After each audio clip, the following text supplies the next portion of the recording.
Hi guys! Hi guys!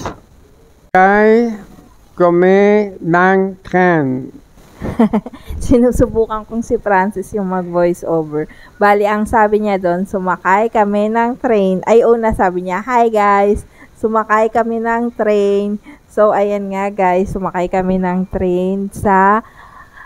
Where is this again? Rebec. Sa Rebec. Dito lang din yan sa Belgium. Tapos, ayan, yung pinag-istapan namin ay may puno siya ng mansanas na super dami ng bunga. Pero, maliliit pa. So, ayan yung pinaka-train. Maliit lang talaga siya. Tapos, maikli lang yung tour na ginawa.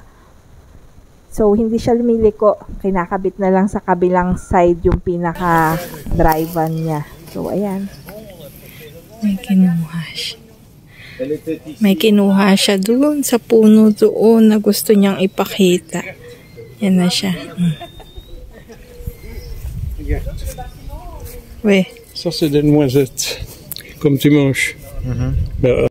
Cacahuètes, hein? Il y en a beaucoup. Au mois d'août, ils sont bonnes.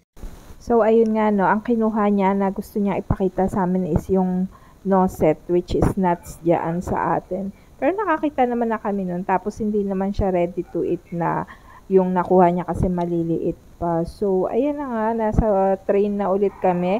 Pabalik na kami dun kung saan kami nanggaling. So, ayan, ito yung pinanggalingan namin. Yang may mga flower na heart. So, thank you guys. Bye!